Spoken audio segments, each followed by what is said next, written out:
Building બધું ચાલો આજે આપણે જ્યાં બાંધકામ ચાલતું હોય એવી સ્થળની મુલાકાત લેવાની છે. ત્યાં બાંધકામ ચાલે છે. રસોડાનું આપણી શાળામાં મધ્યાહન ભોજનના રસોડાનું બાંધકામ ચાલે છે.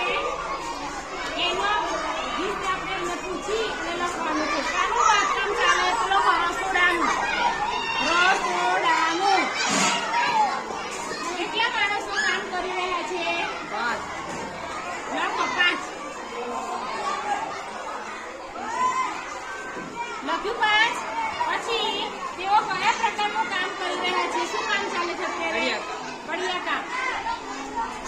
આમથી લે પણ આપ ભાઈ બોલે નહીં. કયું કામ ચાલે છે? કડિયા કામ. લખ્યું ને? પછી ત્યાં કેટલા પુરુષો અને સ્ત્રીઓ છે? કેટલા પુરુષો છે? 5 પુરુષો અને સ્ત્રીઓ નથી. 5 પુરુષો, સ્ત્રીઓ નથી.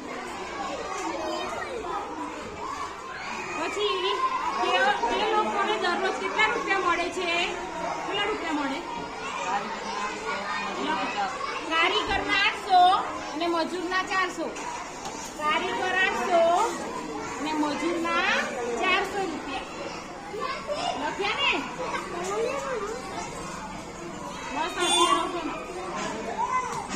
મકાન બનાવવા કઈ કઈ સામગ્રી વાપરવામાં આવી?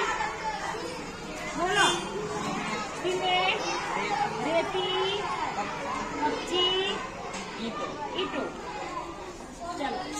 મકાન બનાવવા કેટલી ટ્રક ઈંટો અને કેટલી થેલીઓ સિમેન્ટ વાપરવામાં આવ્યો? અનુમાન અંદાજે 3 ટ્રેક્ટર ઈંટો અને 2 ટ્રેક્ટર સિમેન્ટ. એમ લખી કાઢો. પછી બાંધકામની જગ્યાએ સામગ્રી કેવી રીતે લાવવામાં આવે છે? શાનાથી લાવો છો સામગ્રી? આ બધી વસ્તુઓ શામાં લાવો? ટ્રેક્ટરમાં. શામાં? ટ્રેક્ટર. લખો. ટ્રેક્ટરમાં લાવે છે. ચલો. સિમેન્ટની 1 કિલોનો ભાવ કેટલા રૂપિયા છે? 350 રૂપિયા. લખો 350. 350 એ લખાવું છે. 350 1 કિલોના. પછી 1 ઈંટના કેટલા રૂપિયા? 5 રૂપિયા. અને રેતીની 1 ટ્રકના કે ટ્રેક્ટરના 1 ટ્રેક્ટરના કેટલા રૂપિયા? લખો 3000 રૂપિયા. ટોમેટો સત્ય આર્યન ટોમેટો તમે કઈ પ્રશ્ન પૂછવો છે? બાંધકામ વિશે પૂછવો ને? કઈ નહીં પૂછવો.